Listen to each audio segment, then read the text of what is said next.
Chance and then you blew it. That is the most absurd statement of the year. Nice. Nice. Oh, baby.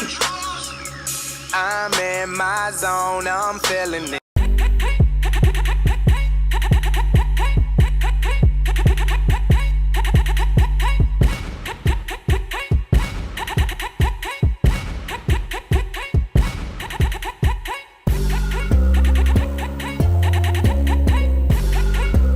Live from West St. Paul Studios, it's time for MinneZona Sports Live with DJ Matty C and Paul the Shield Vogt.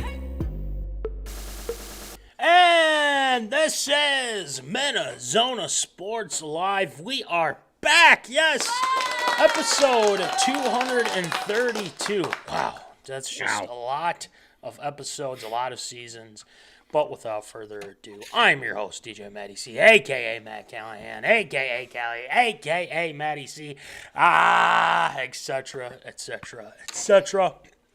And all the way in Granite City Studios, St. Cloud, Minnesota, Paul Vold, the Shield. What's going on there, Shield? And go Jacks! Yes, sir. Go Jacks. 7:30 puck drop. Game 1 pool play at the Fraser Cup Championship. So looking forward to that. My eyes will be diverted between this screen and the phone that I have the game pulled up on. Will be coming up here in just a little while. But for the time being, of course, we are at a point now where we've got hockey going on. We've got basketball going on. We've got baseball set to return tomorrow as well. Yeah. All we need is a little bit of football in the mix, of course, with the UFL coming back here in the coming days. Life is looking pretty good right now to be a sports fan for sure. Go Battle Hawks! Battle Hawks, sir. Baby. A lot of changes. No more A.J. McCarron on the Battle Hawks, unfortunately. Yeah. But we will Good keep for an him, eye. Good for him. Yeah, we're happy for him. So with that being said, Voldy, it has been an eventful week, to say the least, here on MinneZona Sports Live. Voldy, these past few weeks we have been very opinionated, I would say, with certain reporters in the game. Yes. Mainly the so. people at The Athletic. If you don't know, and you haven't known, it's been 2 days now, we put out our top 10 infamous list. And we had the Rogers Enablers on there. And I don't know, I mean, I guess we'll have to see and wait to hear from somebody because they have offered their services. That being Michael Silver. Yes, Michael Silver. If you haven't known, now you do. Michael Silver says that we should have a little chat. And I think we are going to accept his offer. And Zoners, let us know in the chat what are your thoughts on this whole interaction between us and Michael Silver. He is very adamant. He really wants to chat with us about this specifically. He says, "Hey, can we have you on the show?" In quotes. I don't know if that's mocking. Yeah, or- that was my initial reaction. It's like, oh, he's mocking because like we're trying to set up like, hey, can we have you on the show by pointing fingers? But I'm like, I feel like this is a trap. It's a trap. It's a trap game. We're in the midst of it right now. But I wouldn't be surprised if he would lower his standards enough coming off his holier than thou mountaintop to come talk to us feeble peasants that know as much as he does inside the world of sports and stuff. He's always got that breaking news. No, I don't have breaking news, by the way. Just If only. FYI. If only. But I do have breaking news that it seems like this is genuine. And I know that he did block me. And granted, yes, I said some things that maybe I went a little too far. Maybe I shouldn't have said 50-50 my ass. But then again, I mean, I was kind of right. But then again, there's something to be talked about with Tater Tot Hot Take tonight. Again, I got no beef with Michael Silver. I think we can have a nice talk with him. Just kind of, answer some questions that I have of this whole Aaron Rodgers Vikings situation. Right. Questions you have, Voldy, about this situation as well. Yeah. So, maybe we can figure this out. We're not going to come in all guns a-blazing. I will have my opinion on it. You will have yours. We're going to go from there. So, Mike Silver, we will be in contact, and maybe we can have you on next week and talk a little Rodgers and the Vikings. So, looking forward to that at some point. Now, with that being said, we got a lot to talk about Tater Tot Hot Take tonight, folks. We've got the Wolves on the brink of, going south in a hurry. And what I mean by that is the Timberwolves lose to the Pacers again in Indiana. They lose to the Pelicans. They split with the Pelicans, I might say, add to. Ant has a messed up thumb, the whole deal. So that's what we got for a hot take for the Wolves. And then there's been some quotes about JJMccarthy, QB1. Apparently, the Vikings have not, in fact, told him he is going to be the guy. Yada, yada, yada. We'll explain more about that in a little bit. And Kwesi Adolfo-Mensah had a little press conference today to talk about a whole multitude of things in the offseason, including the talks between the Vikings and Aaron Rodgers. Yes, I'm still referring to him as Aaron Rodgers. I do not care either way. I do care if he's on this team, and I think it's a bad idea. But we'll talk about that as well for Hot Take tonight. No special segment. We were hoping to get one Michael Silver on tonight, but unfortunately, we are still blocked. we are still blocked. Hey, so that's on him. That's not on us. That's true. That's on him. If he wants to come down from his holy mountaintop to speak to us. Hey, if he wants it, he can come get it. That's all I said. That's what we said. Yes, he said, you want it, you come get it. And also, we were planning to have Cole Munson on, but Cole Munson has the flu. So we are our condolences out to the people that are big fans of Cole Munson. You know who you are, Alex A. Alex. And we try to get Zap on, but it's too little too late, unfortunately. So no special segment tonight, but we've got a lot to talk about with Hot Take. Voldy, we have a lot of cool Absurder approves. The Golden Gophers have a new basketball coach, Medved, baby. Let's go. We'll have some thoughts on that as well, and I like it. I will say, from first glance, I really do like it. Our next one, Russell Wilson, infamous Jameis. Our wish did not happen, Voldy. It didn't happen. I'm pissed. I'm so mad. I know. It would have been so awesome. Be all right. We'll live. But hopefully. we'll live. They go to the Giants to talk about that. And then Pukanacua wants to retire at 30, apparently. We got some thoughts on that as well. I wonder what Jason Schmitz thinks of that. And then we got camward solidifying himself as the number one pick at P.O.D.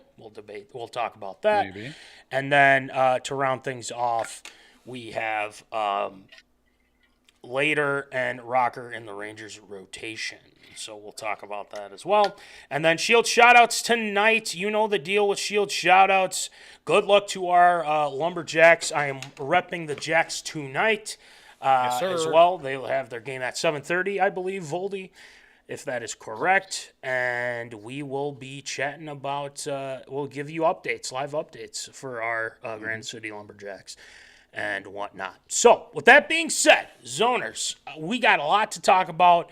Michael Silver, if you're tuning in, we can throw you a link. You never know. We just got to go through the Instas, go from there. So, all right, let's get it going with some Tater Tot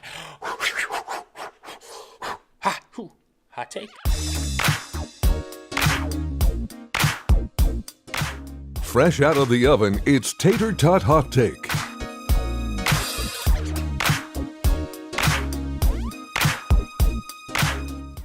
All right, it is time for some Tater Tot Hot Take. Voldy, the Wolves are, I wouldn't say hanging on by a thread to their playoff hopes, but I would say that they need to start playing better, and they need to start playing better very, very soon. Those Minnesota Timberwolves haven't had the best luck. They lose to the Pacers the other night, 119-103. Obi Toppin has been a certified Wolves killer from what we got from Canis Hoopus. And it's true, because I saw the last game that they played against Indiana with him going off and just scoring at will. The Wolves couldn't stop them the other night. The Wolves did not play very well, especially Ant. Ant was banged up a little bit. His thumb injury did not help.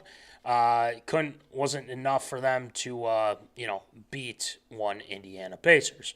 Halliburton was back this time, so that definitely helped the Pacers in their victory. They are playing right now against the Lakers, so we'll keep you in tune with that as well. But there was just not a lot of good offense for stretches. Defense was lacking, lack of contested shots. Point of attack defense was not great. And Halliburton definitely played well against the Wolves here. Again, they're probably their top player, and obviously Obi Toppin.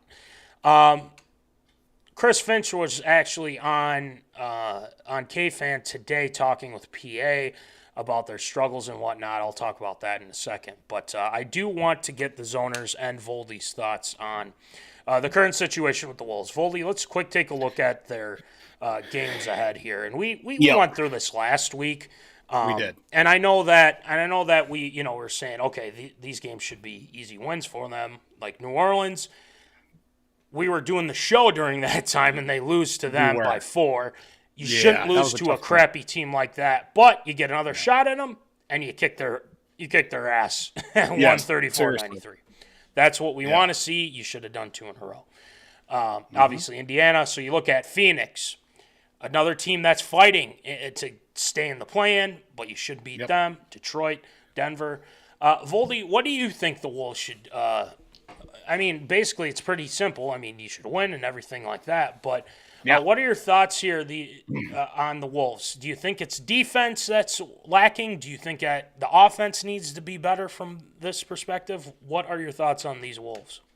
I look at what we're at now, and especially with a playoff team that this team is very capable of, and it's the defense that's really let them down in a few different areas, especially now late in contests. 2 very winnable games last week plus.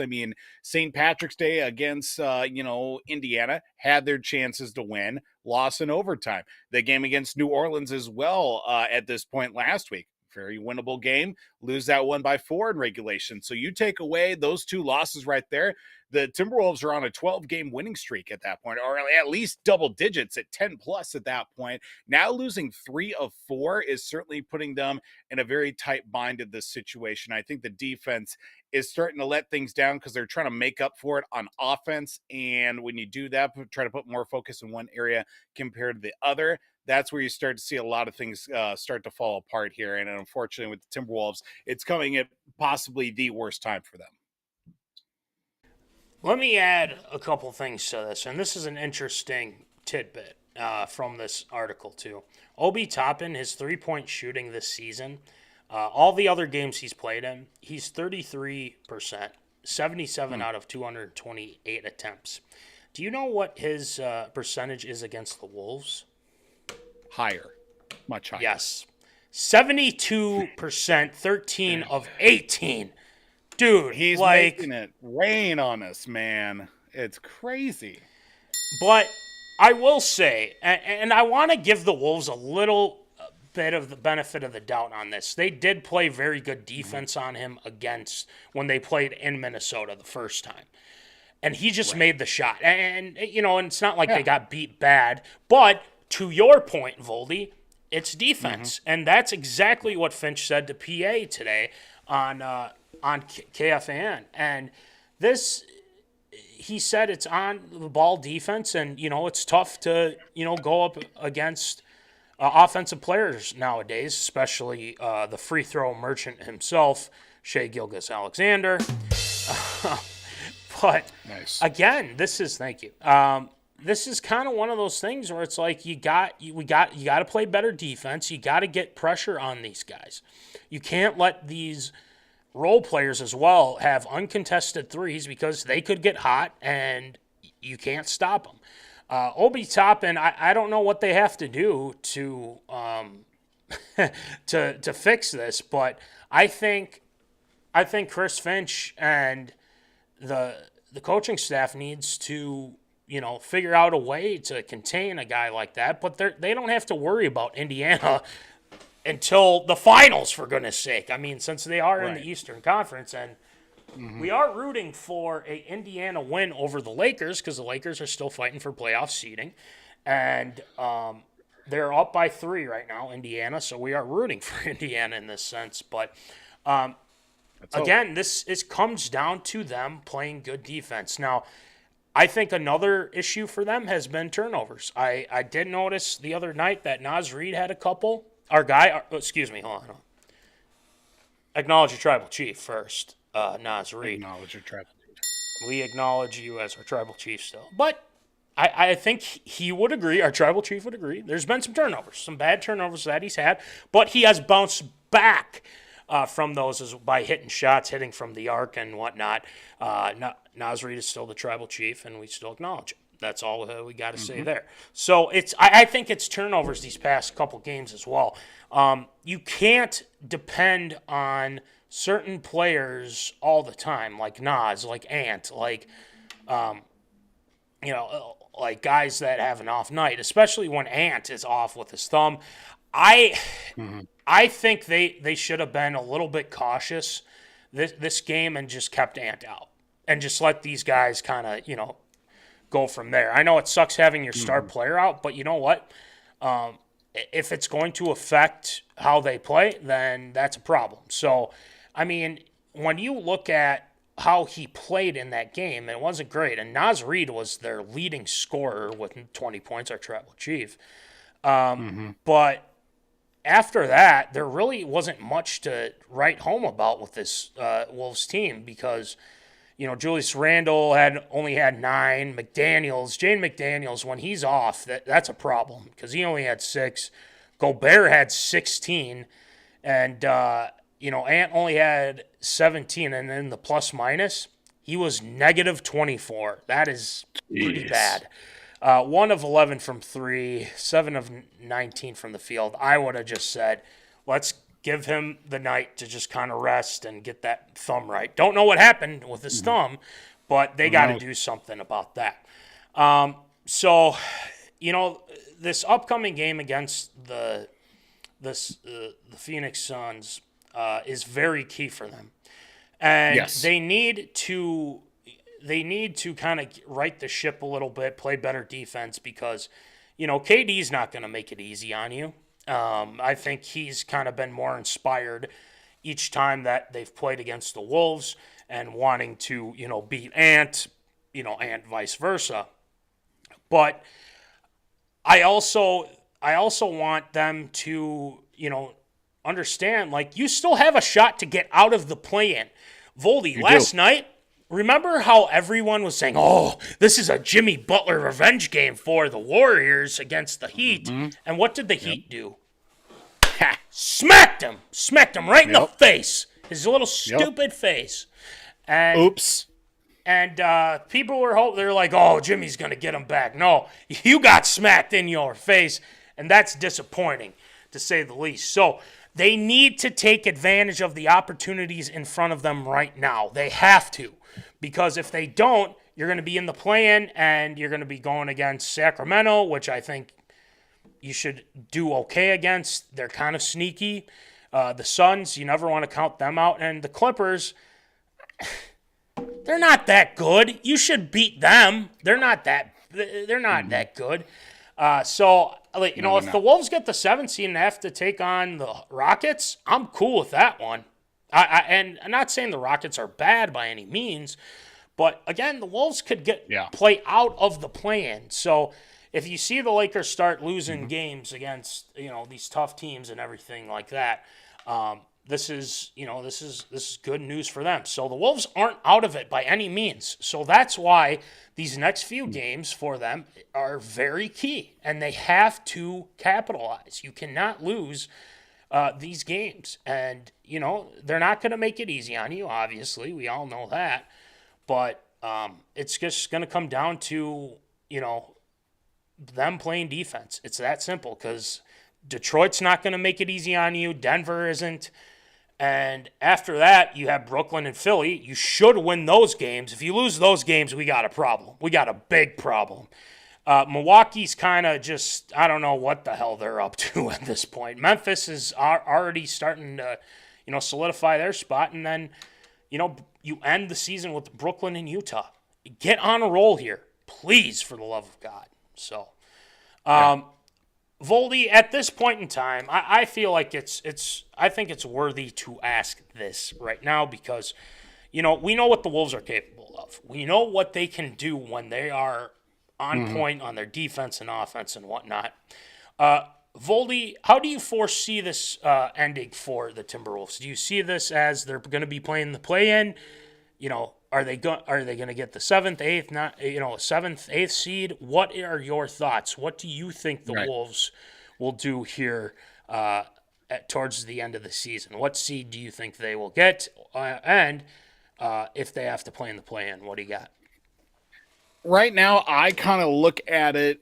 Right now, you ask me, I'm going to say they're end up at the 7th seed. So they're going to be just into, obviously, the play-in right now. But looking at the Western Conference, because Oklahoma City's already wrapped up the conference, they're 13 and a half games well out ahead with, a handful still to go. 2 through 5 is a 3.5 game difference in the standings right now between Houston, Denver, Memphis, and the Lakers. That's 2 through 5. Then you get 6 through 8. Only a half game difference between 3 teams right there. And then 8 and 9, it's going to be Sacramento and Phoenix. They're currently fighting, of course, right now for the 8-9. But Dallas is kind of hanging around there. They're a half game out of the play-in right now. But as it currently stands with the Timberwolves, they're 7-3 right now in their last 10 games. They lost last night. That doesn't really help them all that much. But I feel like with this they have right now, I feel like Golden State could really kick things up here in the last handful of games. Minnesota, if they, even if they split at the end of the regular season, I feel like they'll be just fine. But right now I'm going to say they're going to end up as a 7th seed for sure. I think the 7th seed is actually a pretty good spot. I just hope Denver doesn't surpass Houston at this point. But I don't foresee that happening. Hopefully not, because I just think the Rockets, even though they've played very well and whatnot, I think they can be had. I think they can be beat by a lower seed. But it all comes down to the want and, if you're healthy enough. And the Wolves are relatively healthy. Ant's got to get the thumb figured out. But having these next couple days is going to be key for this team. On Friday, so with this kind of lull, hopefully he's feeling all right. They can get him back out on the court and, play some good basketball. So my inkling is this. I think they are, in fact, going to get the 7th seed as well. And the reason why I say that is because I think Finch is going to start to kind of be that guy to get on their ass and really start, saying our playoffs start right now. And if you guys aren't, playing well, or if we start playing bad defense, you're going to be taken out and you're going to be replaced by somebody else. So I look at it from the perspective of figure it out, do what you need to do to stay healthy and play well these last few so we can get a better seed. They have a chance to not even play in the play-in. Let's try and do that. The Warriors aren't going to make it easy on you. None of these teams are going to make it easy on you. Just keep winning the games you're supposed to win. You should beat the Suns. Detroit, it's going to be tough, but I think they're better than Detroit, and I think they will beat Detroit. At Denver, you've had their number this whole year. I think that's a winnable. All these games are winnable. Every game I'm looking at here is winnable. Brooklyn, Philadelphia, Milwaukee, Memphis, Brooklyn, Utah. All of them winnable. Get it done. I think they'll go 7. They'll probably drop a game or two, Voldy. I'm kind of feeling like I think they might drop max 4. But I still think they can get the 7th depending on how the other teams do. So for their positioning, I think they will be a 7 as well. So Friday against the Phoenix Suns, 7 o'clock. We will keep in tune with that. Ant versus KD, the whole deal. And they need this one, and they need it bad. So let's figure it out here, please. All right, that will do it for Wolves Talk. I think to answer our question, I'd say they're on the point of teetering off, but I think that they can right the ship. Is kind of how they certainly can. Yes. So, all right. The Minnesota Vikings. I mean, there's no off season in football. There's no off season. No, I mean, there's always something to be talked about with the NFL and the Minnesota Vikings, especially nowadays. Voldy was kind enough to throw this in for Tater Tot Hot Take tonight, since we've had our guests kind of go back kind of not be available, things like that. Yep. You know who you are, Cole Munson. But there has been an interview that has been had by a friend of the show, Kay Adams, and JJ McCarthy. They were at a golf event yesterday? Yeah, yesterday. And yep. He sat down with Kay Adams, and she asked him specifically that people in the media think that he's starting QB. Everyone probably knows that he's a starting QB. And apparently the Vikings did not tell him that he is the QB1 officially. His quote says, and I'm very happy they didn't, because I tried to earn it every single day, and I never want that to be given to me. It's such a privilege and an opportunity to give me a chance, and I'm just going to make the most of it every single day. So, a couple things to be said about J.J. McCarthy's quote. People like to misinterpret things, and I believe ESPN First Take did that. Stephen A. Smith and Shannon Sharp misinterpreted what he says, because they don't they don't follow the team like we do, Voldy. Come on, dog. Yeah, I'm just saying. They don't. So, the Minnesota Vikings and J.J. McCarthy. Voldy, do you have a problem with the Vikings not telling J.J. McCarthy that he is QB1 at this point? What do you think? I mean, I don't really have a problem with it. I just think that they're focused on a few different things right now, like maybe adding a veteran quarterback to the quarterback room because of the fact that they lost Sam Darnold. They lost the likes of Daniel Jones. And, right now they could use a little bit of that veteran experience in the lineup for them, and at least to have some quality insurance on top of that.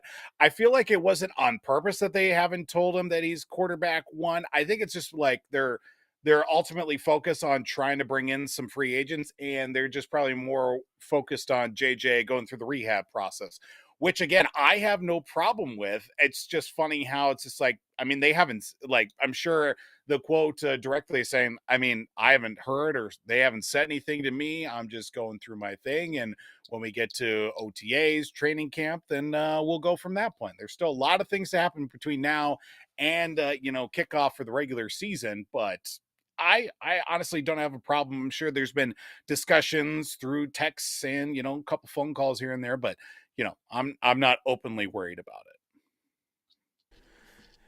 I just want to say to people that, want to circle this back to Aaron Rodgers, I want to focus just on J.J. McCarthy for now. We will get to this whole Rodgers thing with Kwesi Adolfo-Mensah's comments today about the whole deal concerning that. But J.J. McCarthy and Voldy, we have been very positive when it comes to J.J. McCarthy. We have seen this young man grow without even having to, be on the field and playing. And we saw the preseason game. We've seen what he's done in the offseason. This guy is working his ass off to get back to the field and be the leader of this team.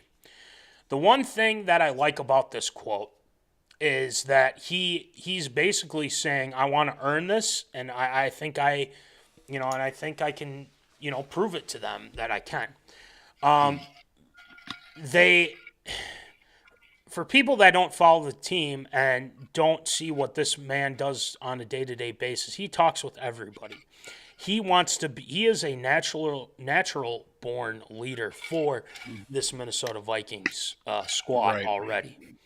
And if people took that as like, oh, they didn't say he was QB1, oh, that means they don't believe in him. They don't think he's ready. Right. They don't. Come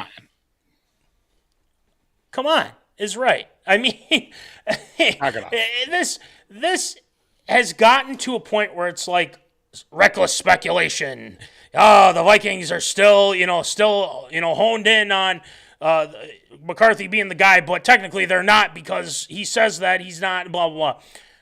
Yeah. If he's, you're taking this and turning it into a narrative that isn't there. It isn't there because if you have listened to interviews and other things that have been posted on the social medias regarding one J.J. McCarthy, you would say that, whoa, this kid really thinks that he can be the guy. And the thing is he kind of proved it in training camp that he was in a battle, per se, with Sam Darnold.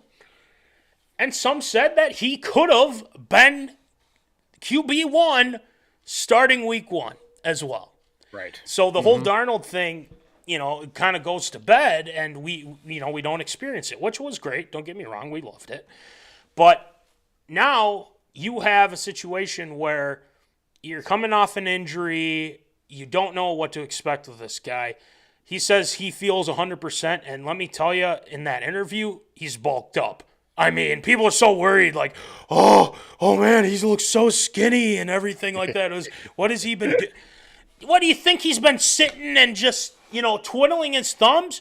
If you have a torn meniscus, you got to recover, right? Exactly. I mean, good Lord, these people just want to make all this reckless speculation just to prove, like, I know everything about anything and everything. And it's like, you don't follow and don't read between the lines, if you will. And for people that don't, you definitely know what this means, right? Read between the lines of these three fingers. So that's kind of how I look at it, and with some of these national media people as well. But I have no problem with it. I am with you on that, Voldy, and I think others will be as well on this specific topic. Now, I'm excited to see what he's got.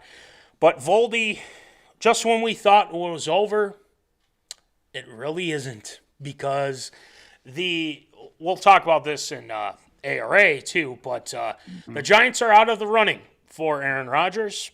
Aaron Rodgers did meet with the Steelers the other day, and no deal has been struck. The Vikings have kind of pulled their name out of the ring for that, but The speculation continues. Kwesi Adolfo-Mensah had a press conference today, Voldy, in regards to Aaron Rodgers. And Voldy, let me say this, and before we get off on this whole thing, let's just talk about it, logically and kind of express our thoughts on this per se. So Kwesi was asked about the Aaron Rodgers, between the talks between Aaron Rodgers and the Vikings, and he said this, quote, Aaron Rodgers, this organization has known for a long time on the opposite sideline, unfortunately, I might add. I added that, not Kwesi. But he said that, talk about a great player, a Hall of Famer. It's our job as a personnel group to make sure we are aware of every potential option, which is true.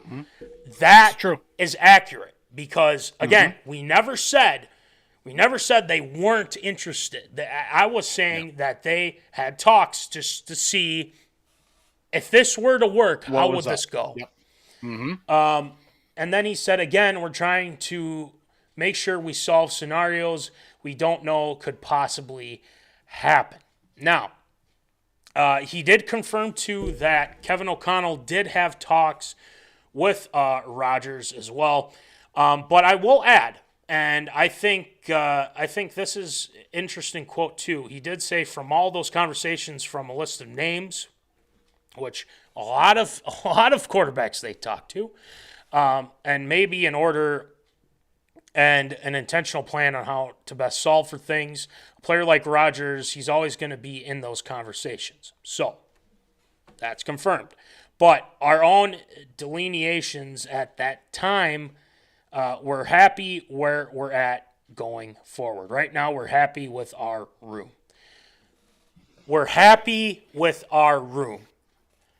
They're fine with what they got right now. They are totally fine. And here is something to quote this from real quick.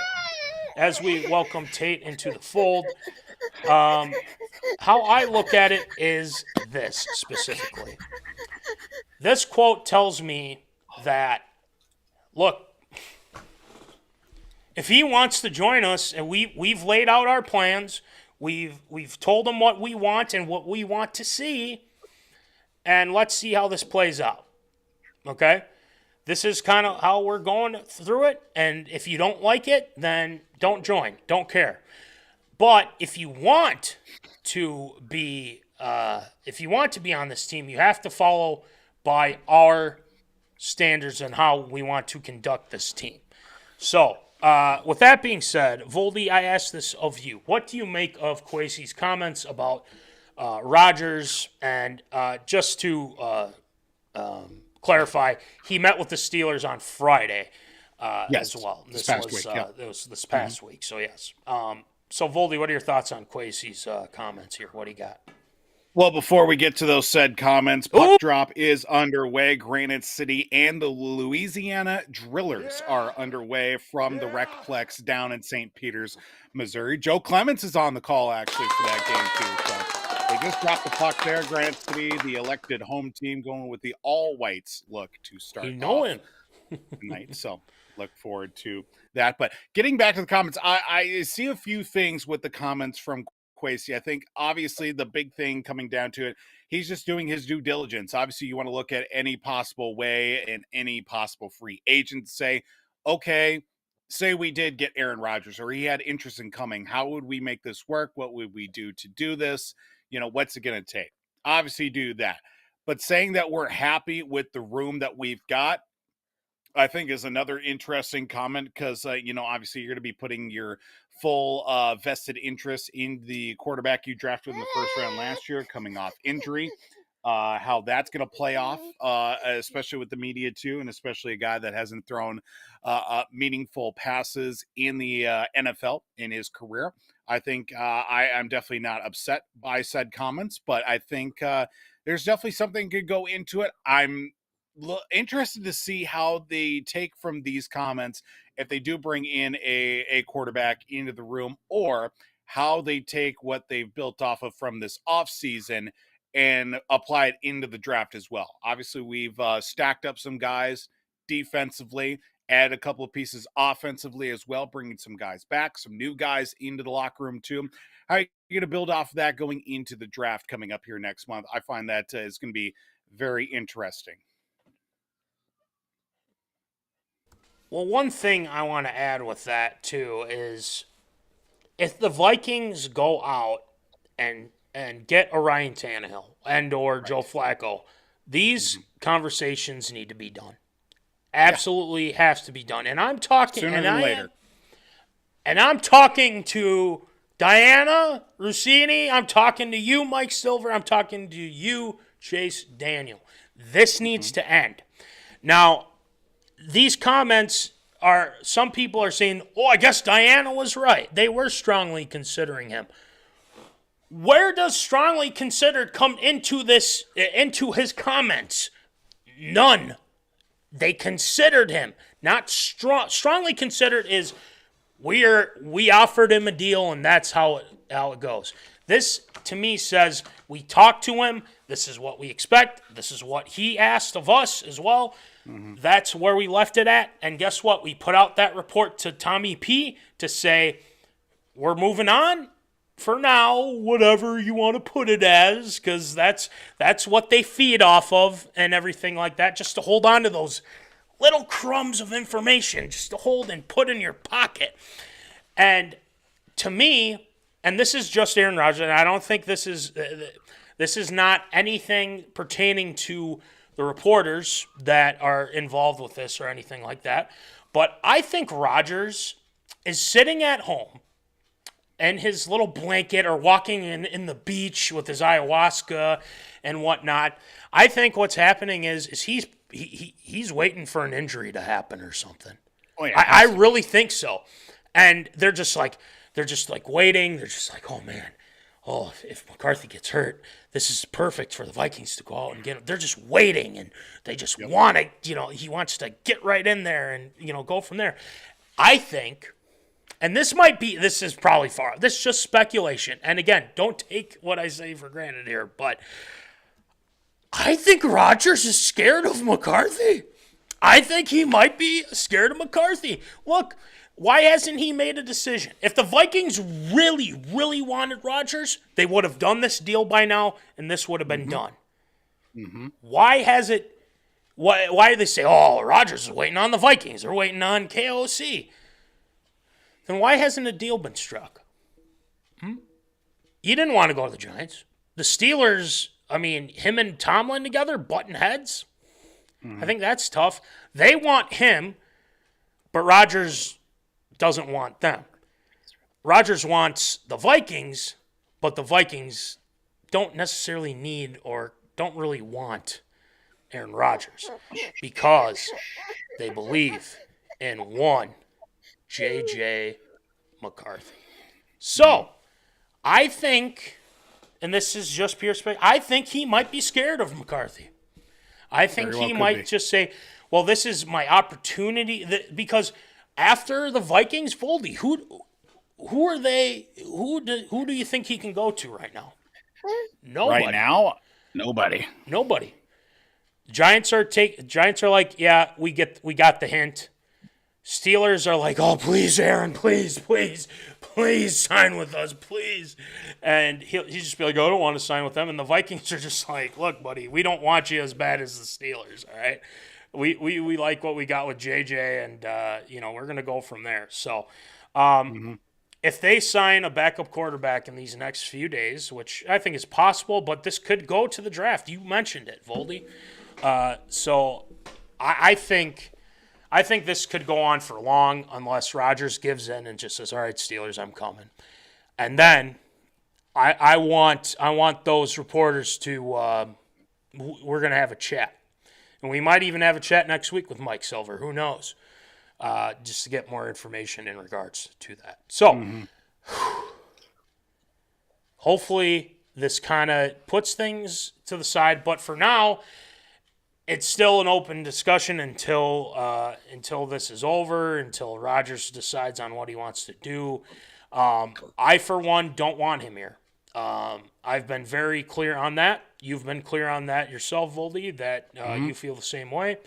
So that's kind of how we look at it.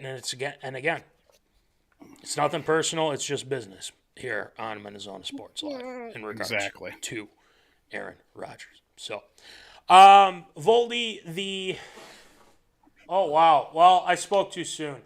The LA Lakers are up 66-53 over the Indiana Pacers right now. And Wonderful. Almost at the end of the second quarter. Not looking good. Not looking good at all. But some of these other teams just need to lose. So that's all we need for that specifically. Exactly. So, any update on our Lumberjacks, Voldy? Well, right now we're about 5 minutes in. Granite City is on the tail end of a power play right now, and Louisiana just killed it off. And Boo! they got a chance here in transition right now. It's 0-0 right now, and we just made a save. That's good. So 0-0, a little over 5 minutes in. I like it. We'll keep up to date on that game as well, but that'll do it for Hot Take tonight. Voldy, we got a lot. We're going to stick with Minnesota sports because the Gophers finally have a new head coach in Williams Arena, that being, is it Court? Nikomedved. Nikomedved to the Golden Gophers. A lot to be said about that. We will talk about that. He was in the tournament this past year, and hopefully he can get the Gophers there. So we'll talk about that. Russell Wilson and infamous Jameis sign with the Giants. They are an interesting group of team. They're an interesting team, to say the least, right now. And Pukanacua wants to retire at 30. He wants to go the Barry Sanders route of being done early. Some other guys have done that as well. We'll talk about that. And then we got camward solidifying him as the number one pick at Pro Day. We'll talk about that. And then the Rangers rotation. We'll give our thoughts on those guys as well. So, that being said, Tate, Voldy, I think we get it going with some absurd or approved.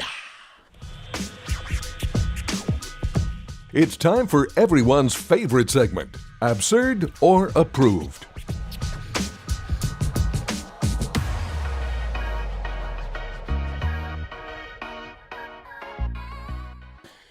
All right, it is time for Absurd or Approved. So, Voldy, Tate, why don't you rattle them off for us, please? Well, we start off in the world of college basketball, as the University of Minnesota will have a new bench boss for the upcoming season, including the hiring of Colorado State and Minneapolis native Nikomedved as the next head coach, following the ousting of four-year head coach Ben Johnson. And that will certainly bring a few interesting moves here this coming offseason for the Gopher men's basketball team, as Medved does bring in a record of 3 national tournaments the last 3 years, under the 3 of the past 4 seasons with Colorado State University, winning, of course, a game in the opening round the last 2 years, except for their first appearance back in 2021-22, where they were ousted in the first round. But looking at how things have played out, of course, with the previous tenure for Ben Johnson, finishing his time with the Gophers at 56-71. Now, that's over a 4-season stretch. On the other hand, it was the likes of Nikomedved that has done certainly better in his time with the likes of Colorado State. Is it absurd or approved? Will Nikomedved improve upon a 4-year stretch of Ben Johnson where he was 56-71? Will Nikomedved be better than Ben Johnson? Absurd or approved? I don't know if Tate said absurd or approved, but I think it's absurd. I think approved. I think it's approved. I think so. If we had a Tate translator, I think that'd be approved. So, but anyway, I would say, based off of what I've seen and what he's done in the past, I would say, yeah, it's got my stamp of approval. I think he will. The reason why I say that is because he's been a head coach. Ben Johnson, they took a risk on, and it didn't necessarily work out.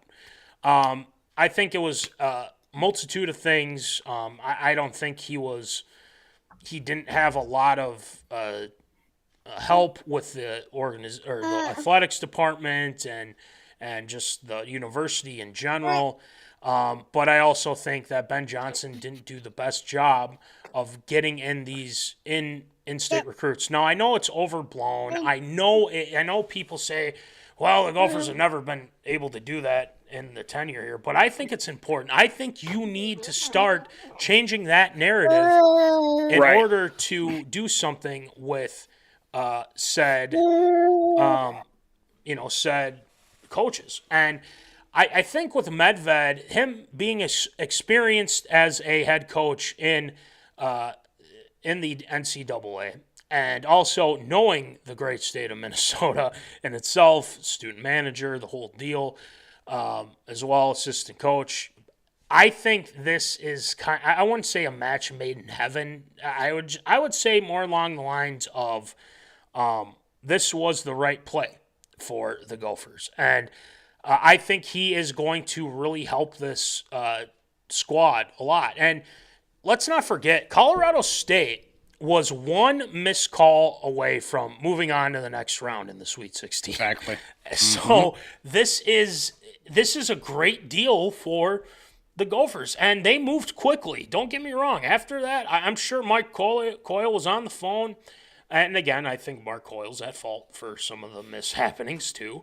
But I think once they jumped in and said, this is our guy, nikomedved's going to be the coach of our Golden Gophers and lead us to where we want to go and be successful in conference play and so on and so forth. I think, the question being is that Rome wasn't built in a day, okay? So I don't expect them to be ultra competitive next year. I mean, maybe they get some NIL stuff, and there are a lot of questions in regards to the NILs and how you can get players and you have enough money to get these players and whatnot. But he has proven that they have guys that they believe in, that they believe in that could come from Colorado State.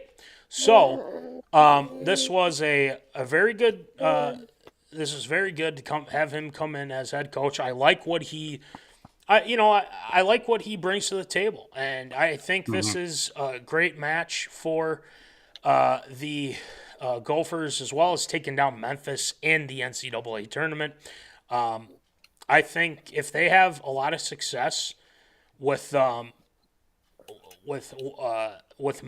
and everything these next few years, it could be a long-term thing. You never know. And 7 seasons with the Colorado State Rams.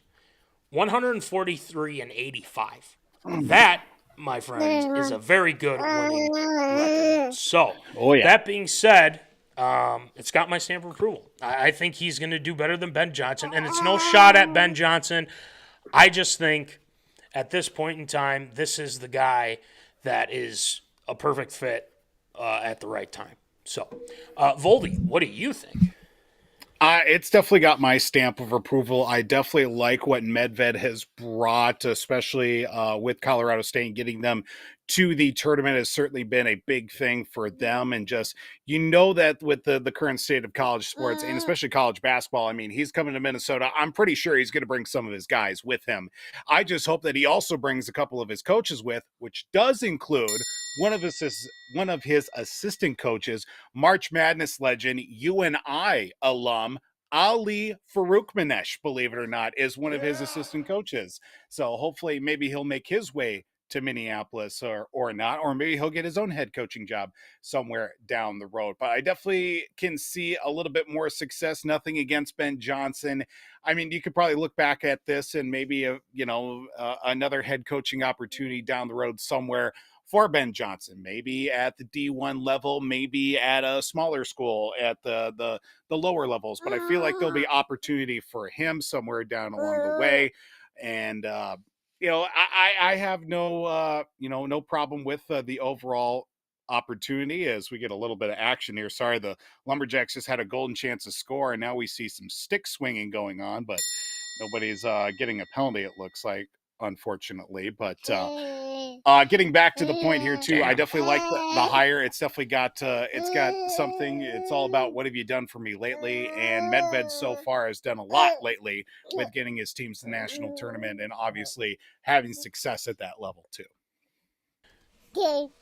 You know, if the Gophers, let's just say the Colorado State Rams win, and whatnot, and they'd have to look for another option as head coach. Voldy, Right.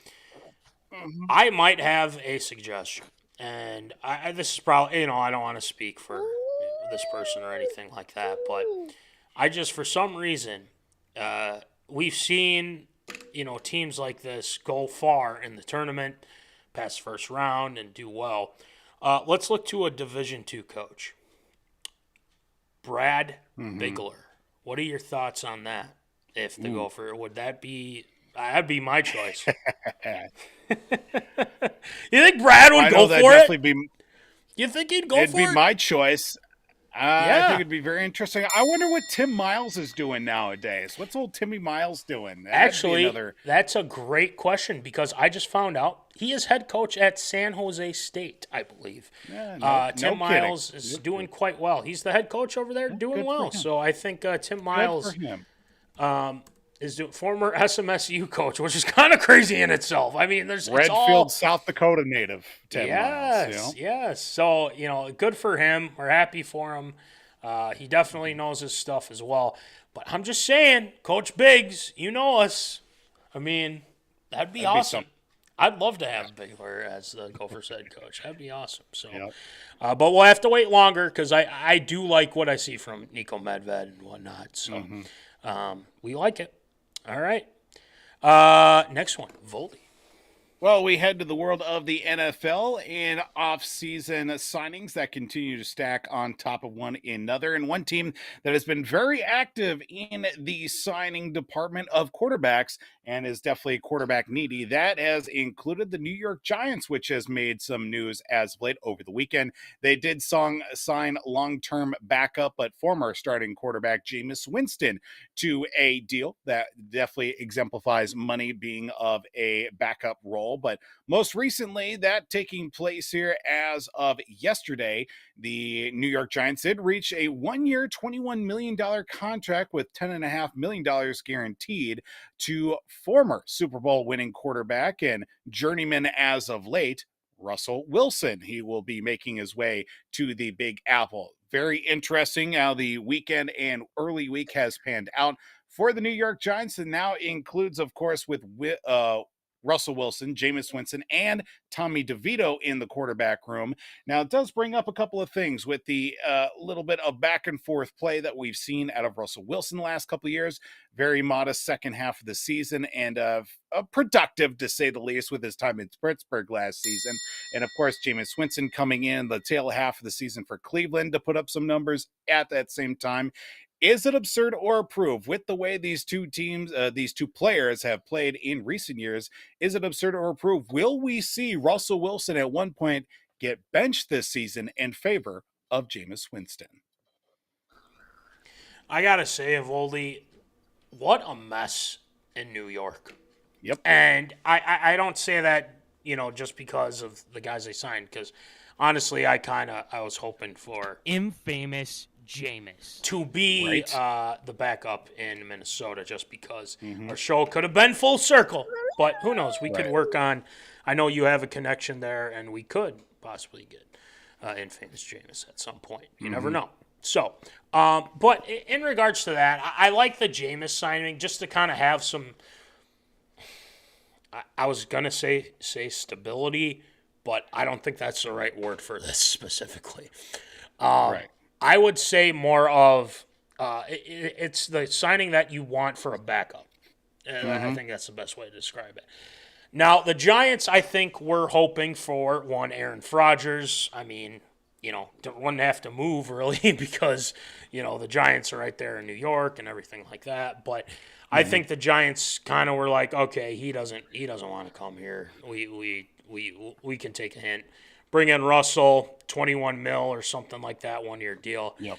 I think that was their best option, considering that this team isn't going to make any noise. I feel like next year as well. Their defense isn't very good. In the back end, I would say. I mean, their front four is very, very good. They're studly, but I just think that their offense is quite inept. They don't really have a running game. Their wide receiver, is Malik Neighbors, and then who else after that? Something's Darius Slayton. No. So I think it is very likely. So that's why I'm going to say stamp of approval. Russell will be benched for Jameis at some point in the regular season because, just from what I've seen, and, I know that Russell's trying to prove to everybody that he can still do it and whatnot. But him in Pittsburgh, I mean, it was decent, but you know what? Decent doesn't get it done in the NFL. He doesn't look as mobile. He had some good games, but it wasn't vintage Russell Wilson. It was just kind of like, sit in the pocket, don't screw up, don't throw an interception. Right. That's kind of how it goes. And I think this is going to be kind of that situation, especially when you have just a smattering of issues on that team. But it wouldn't surprise me if they brought in a Shador or Dart or whoever, from that quarterback class in order to maybe develop. I don't know. But Jameis signed a 2-year deal. Russell's only on a 1-year deal. So I think if Russell starts to suck, I think you're going to see Jameis in at some point. And so, yeah, I think infamous Jameis, or our guy Jameis, is going to play at some point next year. And it could be by injury. And, God forbid, hopefully Russell Wilson is healthy. But I just think he can't keep it up for this long. And I think, here's a hot take, I think Russell Wilson retires after this year. Just saying. I think it's very possible. For sure.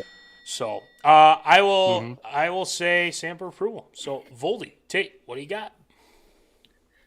I mean, I look at the way last season kind of panned out for Russell Wilson. It wasn't for a lack of effort. I mean, there was probably a little bit of inconsistency in his play, especially turnovers down the stretch there for Russell Wilson. And if anything that we've seen with the Giants and their quarterback play as of late, it hasn't been good, to say the least. And you want somebody in there. I mean, you would really think they'd sign a veteran to be, their starter, possibly for this season.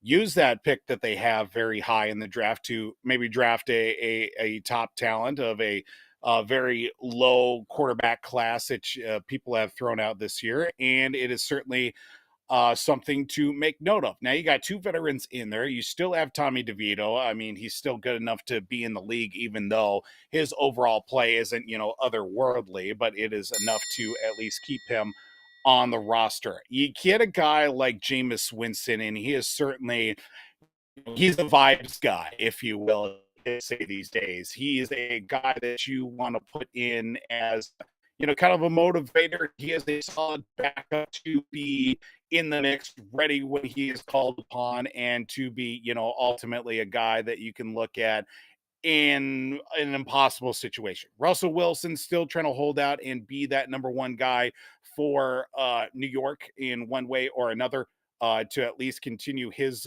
career and try to find that mojo that he had in the early goings, and especially with his time in Seattle, that he was lighting it up. Certainly that took a nosedive when he went to Denver, and then obviously this past season with Pittsburgh wasn't overly terrible in that sense. I could definitely see it happen. I think, just the way the Giants, I should say, the Giants organization is right now, the offense could certainly use a little bit of revamping. There might be some flashes. You could see a vintage Russ, but I think Jameis at one way or another, especially late in the season, could see some time on the field, and hopefully it is for the better of the team as well as for the future of the Giants. It's definitely got my stamp of approval. We came close, Voldy. We came close. So close. Almost had it, but that's all right. we'll move on, and hopefully Vikings get a veteran backup and not someone who does ayahuasca. Next one, Voldy. Well, we say in the world of the NFL, and Jason, if you are tuning in, definitely want to cover your ears as it was put out earlier this year on a recent podcast, the Join the Lobby podcast, that Rams wide receiver, recent number change from 17 to 12. Pukanacua says he wants to retire at the age of 30. Quote is saying, I know I want to retire at the age of 30. I'm 23 right now. I'm going into year 3. It wouldn't be for 10 years. Maybe it'd be maybe 7 or 8. I think of Aaron Donald go out on top. I think it would be super cool. Now, this seemed to be a little bit more of a common trend that we have seen as of late with some of these high-profile athletes that are retiring at younger ages. Like, of course, we did see with Aaron Donald. He recently stepped away at this time last year at the top of his game. We saw, of course, Sam Hubbard of the Cincinnati Bengals announce his retirement at the age of 29. It's citing a few other reasons, but one of them probably, of course, health concerns and the state of the game overall. Now, with this being said, of course, you do have the return of Matthew Stafford and the Rams, the retooling of their wide receiver room with, of course, Davante Adams joining the fray with the release and subsequent departure of Cooper Kupp. Now Nacua being looked at, of course, as a number 1 guy to go along with Davante Adams. Is it absurd or approved? You look at with being now 23, so 7 years from now, 7 seasons, Pukanacua, maybe another Super Bowl in the next, we'll certainly see. Is it absurd or approved? Puka is planning to retire by the age of 30. Oh, that's a great question. You know, like, I don't have any problems with people that do that type of thing where they say, you know, I'm done at this age or, you know, and whatnot. But we didn't hear it when Barry Sanders did it, even though he really wasn't going to go public about why and whatnot because, you know, he's just a quiet guy. You know, Hubbard was kind of a shock, but, you know, everyone has their reasons. Was it Chris Borland for the Niners that decided to retire early as well? So there's a lot to that was factor. because of CTE and concussions. He had a boatload of those. So. Yeah. So, I mean, you know, and I think that's probably one of those reasons, too. And, you know, I understand why Nacua would want to, you know, kind of, for the longevity, protect his health and whatnot. But, you know, I feel like the Rams have kind of hitched their wagon to you because they got rid of your buddy Cooper Kupp. And now they're kind of like, okay, you know, you're kind of the premier guy. You add Davante Adams to that mix, which is okay. I mean, it's not like anything earth-shattering, but, you know, I feel like the Rams are kind of like, whoa, wait a minute, what's going on here? Because, you know, again, this is a guy that just kind of popped up out of nowhere and really played well as a, you know, as a wide receiver here in the NFL. He's 23 right now. You know, you get at least 6-7 years of good production, and if he wants to call it and be done, then so be it. I don't have a problem with it, and you know, if you want to do it like that, and you're good and you're smart with your money, it doesn't really bother me. But it'll bother Jason, and that's okay with me because, you know, as long as it bothers my cousin a little bit, that's okay with me. Right. But yeah, I'll give it my stamp of approval. And I say that just because I'm sure he's got his reasons, and he's definitely put that out there for people to kind of chew on and whatnot. And that's his opinion, then so be it. Let him do it. I don't care. I mean, if it makes sense for him to do that, then so be it. It's got my stamp of approval. So, Voldy, what do you think? You know, just quick update as well, 0-0 after one period. Louisiana and Granite City each had a power play in that first period, neither of them coming out with a goal in that opening frame. But getting back to here with Pukanacua, at least he has a plan. You get to the point now of, a lot of guys are looking at their future just as, their career is really going. Of course, going into year 3 with, Puka, obviously a high profile player in that Rams organization and in the league as well. He's been kind of a main threat, and we saw him burn the Vikings a few times in the regular season as well as the playoffs on top of that. But at least he has somewhat of a plan now. It could be earlier, could be later. Don't know what life's going to take you 7 years from now. I don't know what life's going to take me 7 minutes from now at this point, but at least he has some semblance of an idea of what he wants to do by the time he hits 30. If he can retire by the age of 30 from his job and his career, good for him. I'm 31 and I still don't know what the hell I'm doing with my life. And I'm taking it day by day at this point because I don't know what tomorrow is going to bring us. But I'm just taking it one step at a time. But I can definitely see how he's got some semblance of an idea. Of course, you see a lot of the horror stories of some guys back in the day that played too long, and by the time they get out, they have no idea what they're doing with their lives, or they got to keep playing because they don't have any other source of income because all their other investments or things on the side that dried up their bank accounts, and guys go broke a couple years after leaving said profession, whether it be in professional sports. And at least he has some sort of idea of what he wants to do in the future right now at the age of 23. If I said I wanted to retire by the age of 30, when I was 23, I would have definitely had somebody send me to an insane asylum because that would be certainly ridiculous. But I think it's got approval. I certainly wouldn't hate it to see him retire early, leave at the top of his game, but at least leave you with the chances to say that he did retire when he could still go, but knowing that he, didn't really have much else to prove. So Fair enough. Yeah. I mean, you do you, man. That's all we got to say to that. Mm-hmm. All right. Next one, Voldy. Of course, we are now in the midst of pro days coming up across the country in college football, heading to the NFL.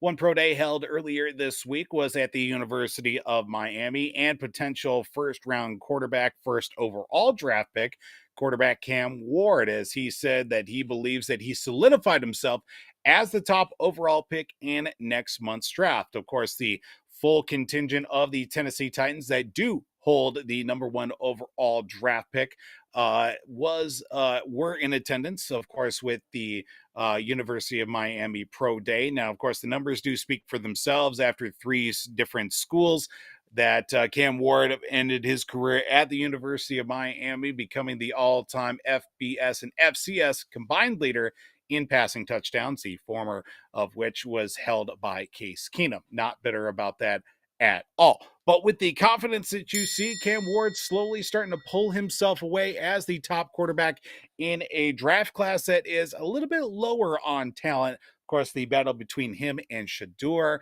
Of course, you throw in,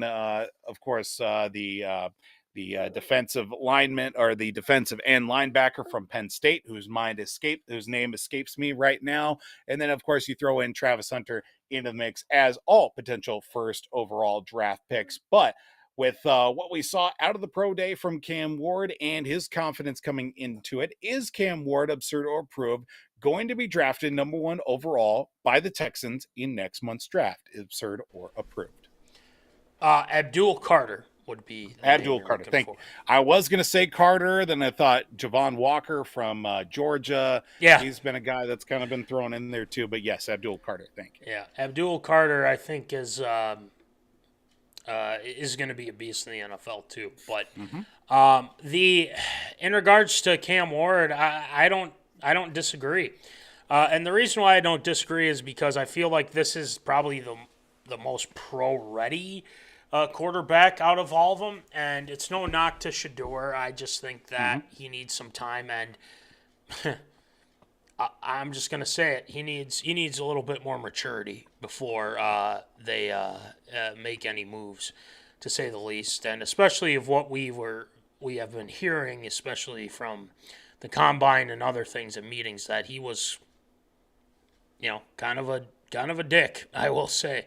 Right. So I think this is probably more of the safe bet.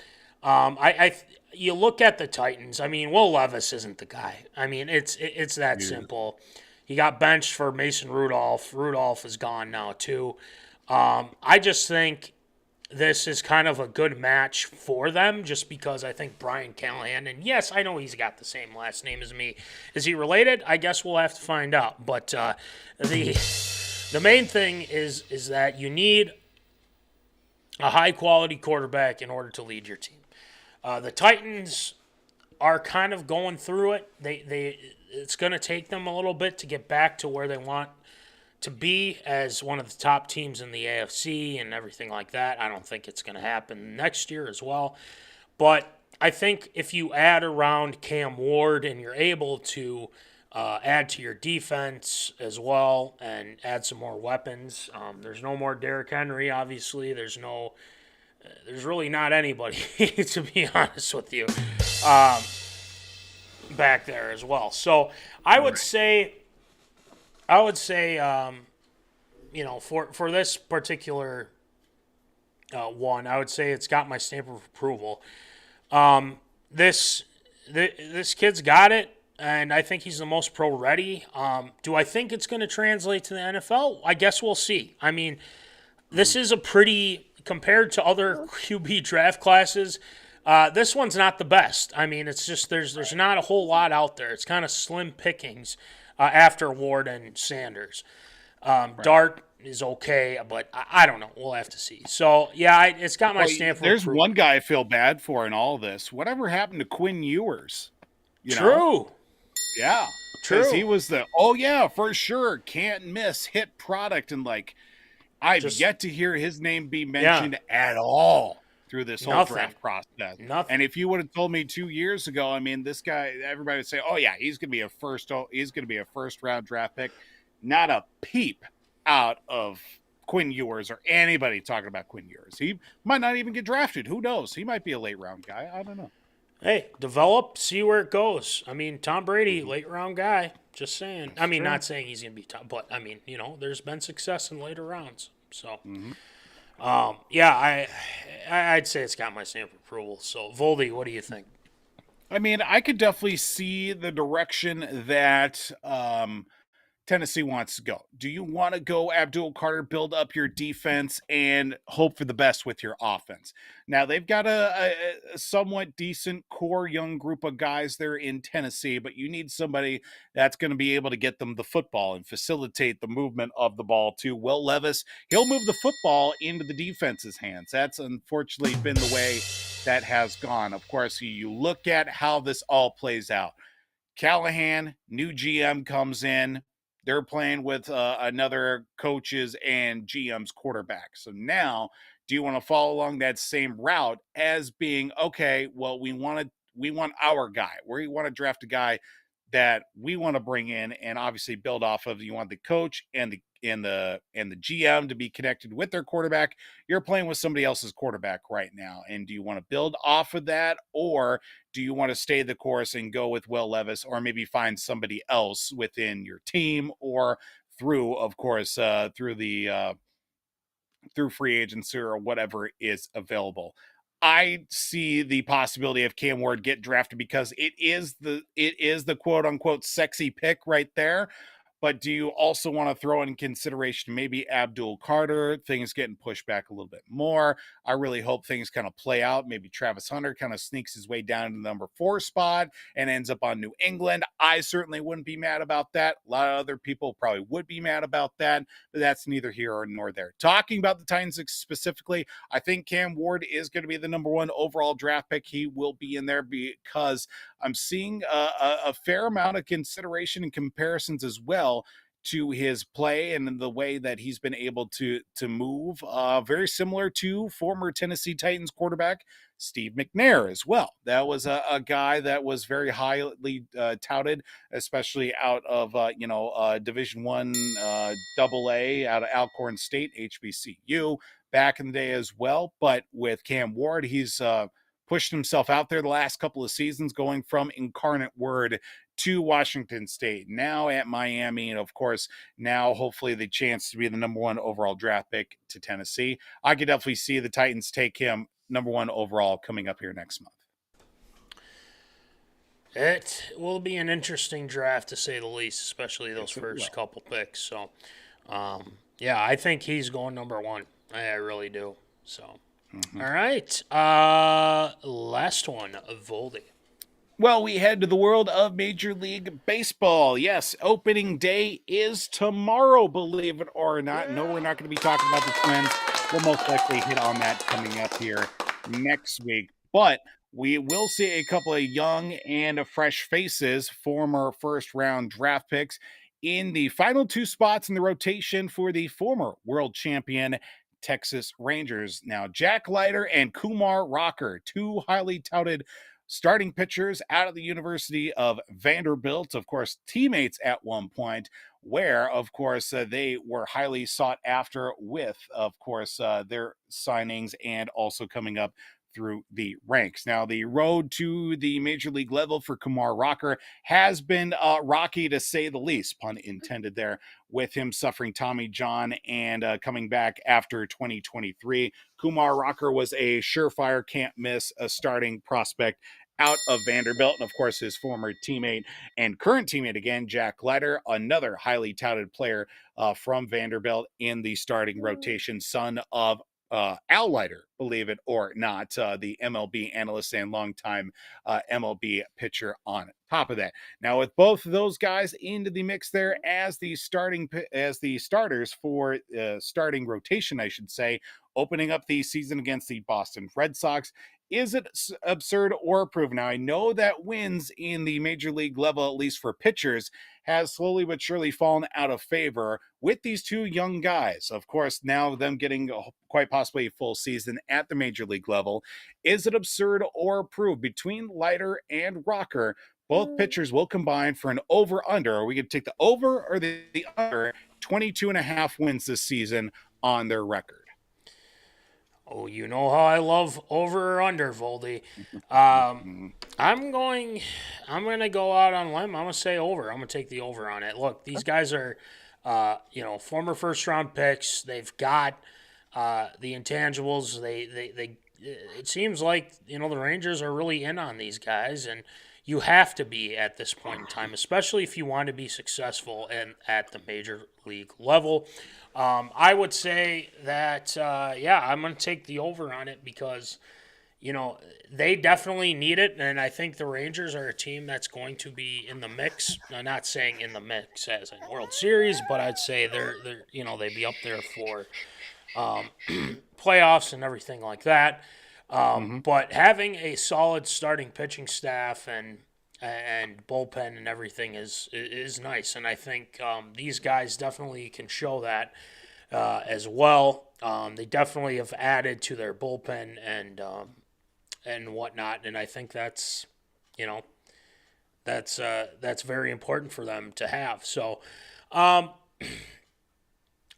would say, it's got my stamp of approval, and I'm going to take the over on it. I think these two young arms are going to be very vital to their success, and I think that's the smart way to go with it. So, I'm going to take the over. But one thing I do want to say, and you mentioned the Twins here, I have a hot take in regards to the Twins, and we'll talk about it next week. I really do. And I'm not going to say it's not too positive, I will say. Yes, I would imagine so. But we'll get to that next week. So, I'll take the over on it. Voldy, what do you got? I mean, I look at where they are right now. I know that the Rangers just signed Patrick Corbin, formerly of the Nationals and Arizona, back in his time as well. But he's going to be a little bit far behind, coming at the tail end of spring training with the start of the regular season coming up tomorrow. But boy, I will certainly say, did not know as many injuries as Texas had in their rotation to start. I mean, you lost John Gray with a broken wrist. Cody Bradford was shut down with soreness in his elbow. Dane Dunning has been sent back to the minors after struggling. Now you throw in, of course, Patrick Corbin, who's probably got to get some seasoning underneath him before it gets back to, of course, the rotational level. I mean, you still have, Jacob deGrom as a starter for Texas. They're number one for sure. But I feel like with those two young arms there, I just wonder if it's going to be a labor of love to throw in as the season come along. I know that Kumar Rocker, big, strong, physical body out of him, big, strong arm that he had, of course, coming off Tommy John 2 years ago. Jack Leiter, smaller, more methodical, definitely works around the zone a lot more than we see with the power stuff out of Rocker. But I could definitely see it play out in a big way. 22.5 wins between the two of them. I'll take the over on that. I'll probably say maybe about 24 between the two of them, just to see how that all plays out for them. And as we are kind of wrapping up A here, period number 2 underway, still 0-0 Granite City and Louisiana in pool play right now. So second period is underway. Let's go, Jacks, baby. Second period underway. We'll keep in tune if there is an update. Voldy will provide us with it as well. So, we got to get to these twins. Come on. Yeah, this is going to be interesting, to say the least. There's been some absurd statements thrown out there. And, by the way, Royce Lewis and Brooks Lee are hurt. So, this is just great. This is fantastic. Good job, twins. Good job. With that being said, great job with ARA this week, Voldy. I know we had to move some stuff on the fly with our guests being able to join us and whatnot. But Voldy, we got some shield shoutouts to get to, mainly hitting on our Granite City Lumberjacks. So let's get it going. What's up? Let's get it going. What's up? Shield shoutouts. Shield shoutouts.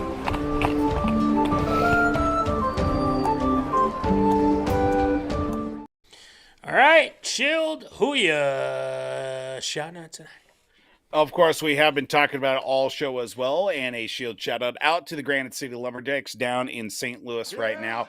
After winning the West Division Playoff Championship for the third consecutive year for them, and their trip down to the Fraser Cup National Championships going on right now. Good start to the period so far. Been getting some shots on net, but still 0-0 as it currently stands right now against the South Divisional champions in the Louisiana Drillers right now. But definitely got to send a shield shout out to them after a great postseason run, sweeping the Minnesota Moose and the Wilmer Warhawks out of the West Division to start the postseason journey. Shout out in front, and they scored.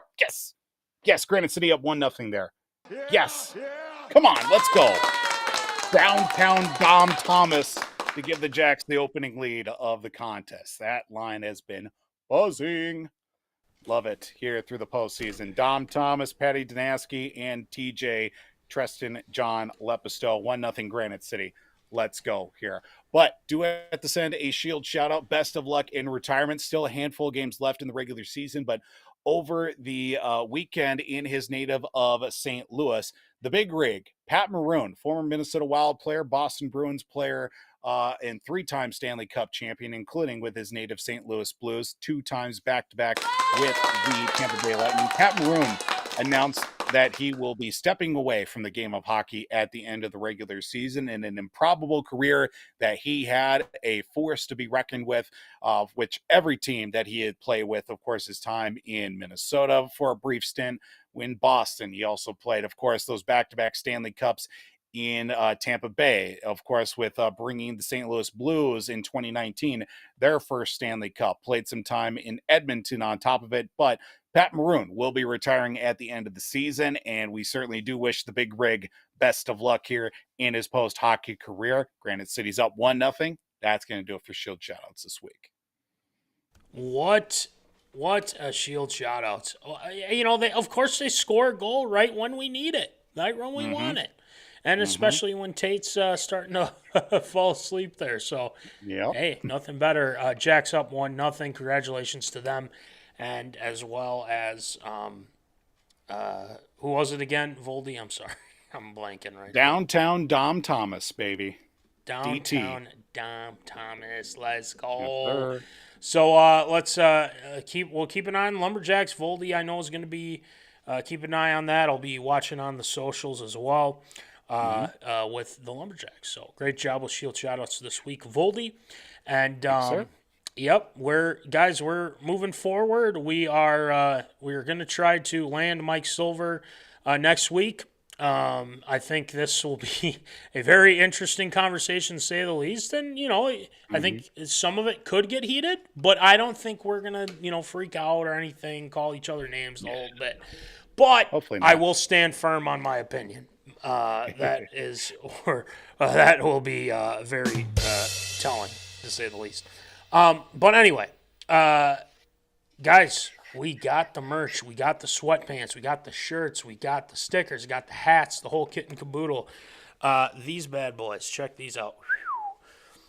Yeah, they're available. So talk to one of us. We will get you those if you are interested, and get that going for you. And I know Voldy's got something coming his way. Should be to his place tomorrow, and we will reveal that to you once we get them. So, thank you to National Fleet Graphic, Crown Rental, Tyler Knutson for the stickers, as always. And check out W2 Performance, Will Rattel at www.w2performance.com. The guy's ripped to hell. He is just amazing. That's all I got to say. The guy's just a tank. The Brotherly Ballers podcast, Tyler Hermann, Jack Vickers, they're starting to make some noise a little bit. They've been active on the YouTube, so keep an eye out for them. Fantasy football implications, especially with this free agency period. Keep an eye on that. TLS Performance, Troy Stoudemire Jr., he's doing some awesome things. He is on Treads now, so make sure you check him out on the Twitter version of Instagram or whatever, however you want to put it. Check out the Popcorn Bucket List. Nick Dahlhoff and Ryne Myhrberg, Omni Entertainment. They've got new episodes out. I believe they just did a review on Snow White. I saw that clip before the show. Did you? Hey, see, there you go. I saw the clip about Snow White. So interesting. Yeah. So there's a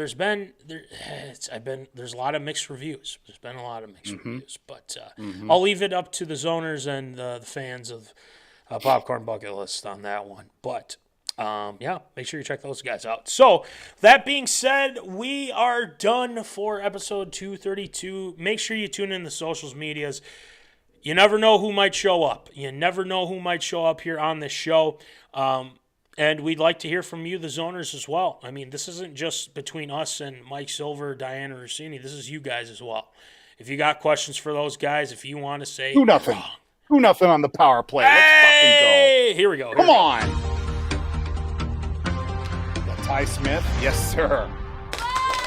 Point per game machine.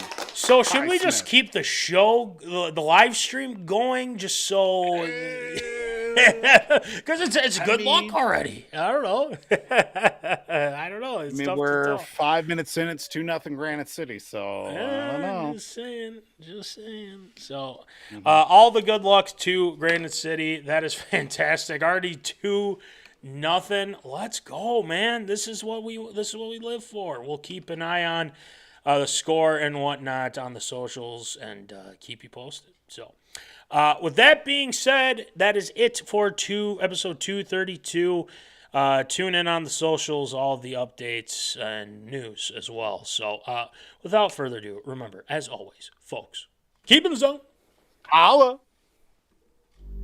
Thank you for watching MinneZona Sports Live. Join us Wednesdays at 7 p.m. for live show broadcast. And as Voldy likes to say, follow us on all the socials medias.